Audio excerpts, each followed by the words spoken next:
Good morning. Good morning, sir.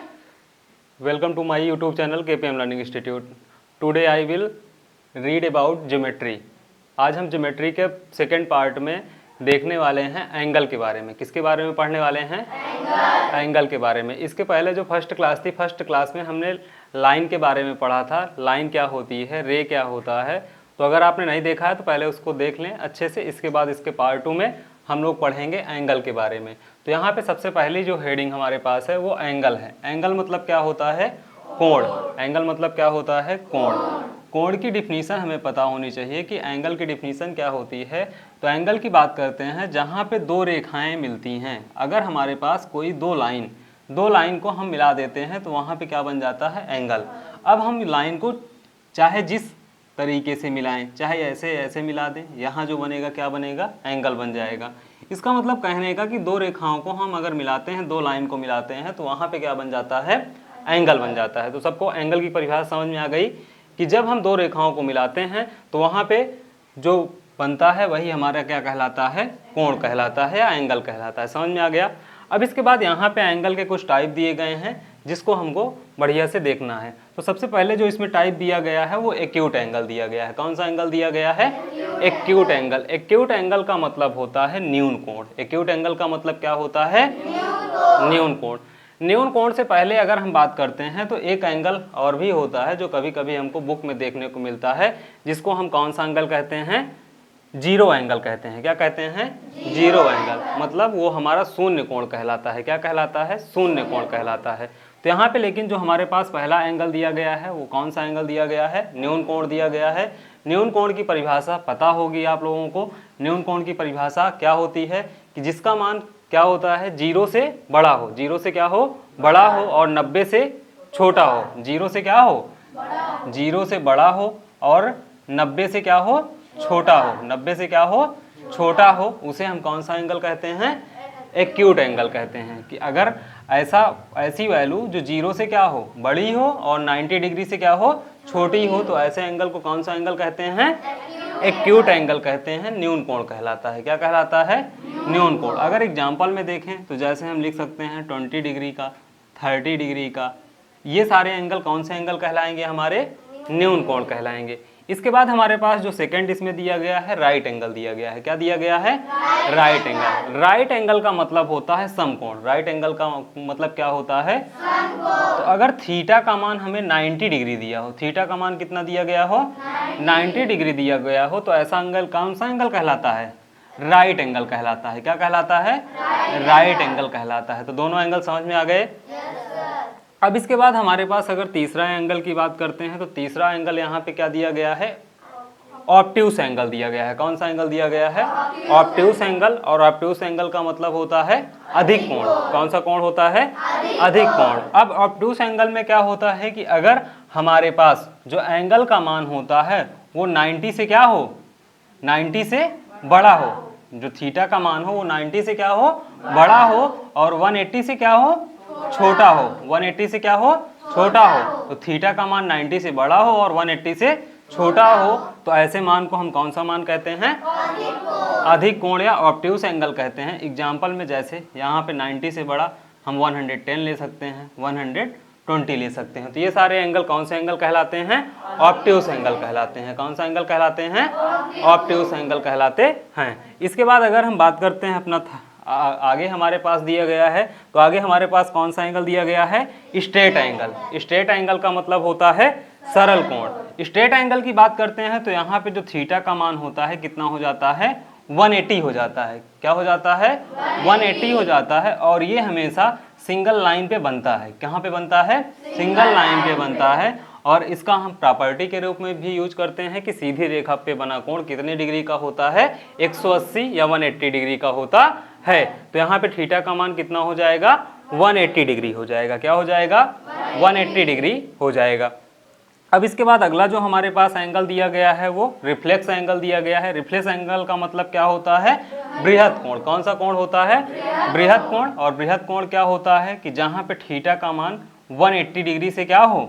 अधिक हो। 180 degree से क्या हो? अधिक हो। 180 डिग्री से अधिक हो और 360 डिग्री से क्या हो? कम हो, 360 डिग्री से क्या हो, कम हो, मतलब 180 डिग्री से अधिक हो और 360 डिग्री से कम हो, उसे हम कौन सा कोण कहते हैं, बृहत कोण कहते हैं या रिफ्लेक्स एंगल कहते हैं। एग्जाम्पल में अगर यहाँ पे देखना चाहें और इसका फिगर की बात करते हैं तो फिगर कुछ हमारा ऐसे बनता है, जैसे मान लेते हैं यहाँ पे कोई हमारे पास कोण बना हुआ है, तो जो ये इसके बाहर साइड बनेगा, कहाँ पे बनेगा, बाहर साइड बनेगा, इसका वैल्यू हमेशा 180 से अधिक होगी या 360 से कम होगी, तो ये कौन सा एंगल कहलाता है, बृहत कोण या रिफ्लेक्स एंगल कहलाता है। कौन सा कोण कहलाता है, बृहत कोण या रिफ्लेक्स एंगल कहलाता है। अब इसके बाद हमारे पास इसमें लास्ट एंगल दिख रहा है, लास्ट एंगल को हम क्या कहते हैं, कंप्लीट एंगल कहते हैं। क्या कहते हैं, कंप्लीट एंगल। तो कंप्लीट एंगल का मतलब क्या होता है, पूर्ण कोण। पूर्ण कोण कौन सा कोण होता है, पूर्ण कोण की बात करते हैं तो यहाँ पे जो थीटा की वैल्यू होती है वो कितनी हो जाती है, 360 हो जाती है। कितनी हो जाती है, 360। अब इसको भी हम सिंगल लाइन पे दिखाते हैं, लेकिन ये पूरा एंगल बनाता है। क्या बनाता है, पूरा।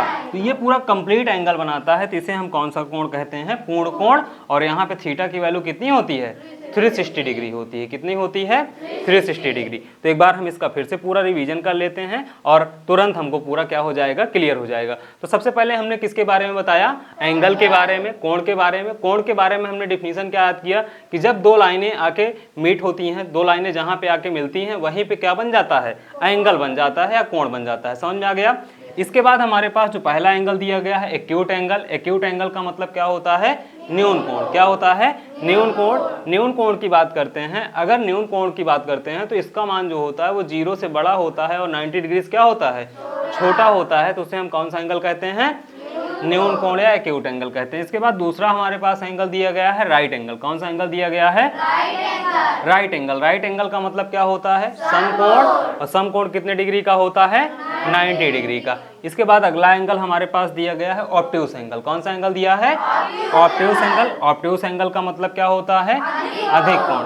जब थीटा का मान 90 डिग्री से अधिक हो और 180 डिग्री से क्या हो, छोटा होता है, तो उसे हम कौन सा एंगल कहते हैं, ऑब्ट्यूस एंगल या अधिक कोण कहते हैं। इसके बाद अगला हमारे पास कौन सा कोण है, स्ट्रेट एंगल। स्ट्रेट एंगल का मतलब क्या होता है, सरल कोण।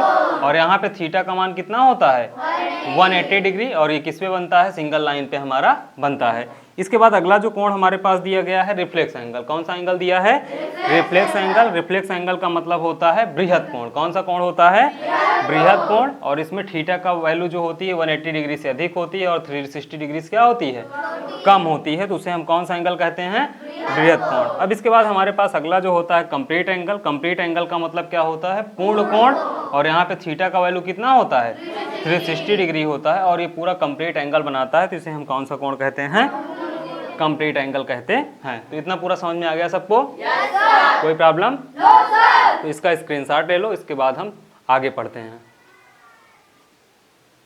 चलो हम आगे देखते हैं। इसमें हमारे पास आगे जो एंगल दिया गया है, पूरक कोण दिया गया है। कौन सा कोण दिया गया है, पूरक कोण। पूरक कोण की बात करते हैं तो पूरक कोण मतलब होता है कॉम्प्लीमेंट्री एंगल। कौन सा एंगल होता है, कॉम्प्लीमेंट्री एंगल का मतलब ये होता है कि अगर दो कोणों को मिलाने पर उनका जो योग आए वो कितना आए, 90 डिग्री आए। कितना आए, 90 डिग्री आए। तो उसे हम कौन सा एंगल कहते हैं, कॉम्प्लीमेंट्री एंगल कहते हैं। जैसे अगर हमारे पास दो कोणों का मतलब 30 + 60 ले लें, क्या ले लें, 30-60 ले लें। या हमारे पास हम क्या ले लें, 40 और 50 ले लें। कितना हो जाएगा, 50-40 90, 30-60 कितना, 90। तो जब दो कोणों को मिलाने पे उनका टोटल कितना आ जाए, 90 आ जाए, 90 डिग्री आ जाता है, तो उसे हम कौन सा एंगल कहते हैं, कॉम्प्लीमेंट्री एंगल। अब हमारे पास यहाँ पे दूसरा एंगल दिया गया है संपूरक कोण। कौन सा कोण दिया गया है, संपूरक कोण। संपूरक कोण का मतलब होता है सप्लीमेंट्री एंगल। कौन सा एंगल होता है, सप्लीमेंट्री एंगल। जैसे यहाँ पे x + y दो कोणों का योग 90 डिग्री होता था, वैसे ही यहाँ पे दो कोणों का योग कितना हो जाता है, 180 डिग्री हो जाता है। कितना हो जाता है, 180 डिग्री। अब 180 डिग्री का मतलब कि हम यहाँ पे 60 ले लें और 120 ले लें तो कितना हो जाएगा, 180 हो जाएगा। मतलब हम ऐसे कोई भी एंगल दो लें जिसका वैल्यू कितना आ जाए, टोटल 180 डिग्री आ जाए, उसे हम कौन सा एंगल कहते हैं, सप्लीमेंट्री एंगल कहते हैं। इसके बाद फिर हमारे पास अगला जो एंगल दिया गया है, शीर्षाभिमुख कोण दिया गया है, जिसको इंग्लिश में हम क्या कहते हैं, वर्टिकली अपोजिट एंगल।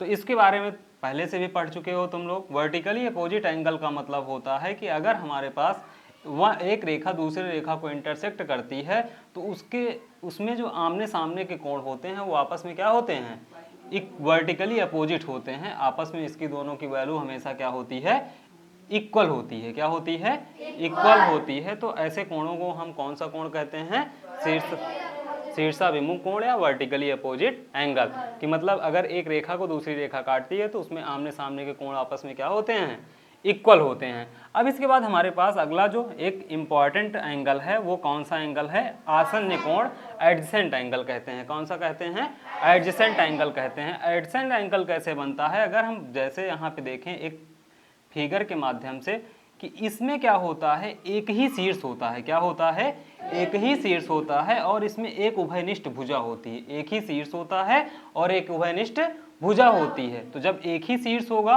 और एक ही उभयनिष्ठ भुजा होगी तो ऐसे कोण को हम कौन सा कोण कहते हैं, एडजेसेंट एंगल कहते हैं। कौन सा एंगल कहते हैं, एडजेसेंट एंगल कहते हैं। या ये कौन सा कोण कहलाता है, आसन्न कोण कहलाता है। कौन सा कोण कहलाता है, आसन्न कोण कहलाता है। और अब इसके बाद हमारे पास लास्ट एंगल दिया गया है, रैखिक युग्म कोण दिया गया है। कौन सा एंगल दिया गया है, रैखिक युग्म कोण। रैखिक युग्म कोण क्या होता है कि जब दो आसन्न कोणों का मान, किसका, जब दो आसन्न कोण, कितने, दो आसन्न कोण, और जब दो आसन्न कोण का योग 180 डिग्री होता है। दो आसन्न कोण का योग कितना होता है, 180 डिग्री होता है। तो उसे हम कौन सा कोण कहते हैं, रैखिक युग्म कोण कहते हैं।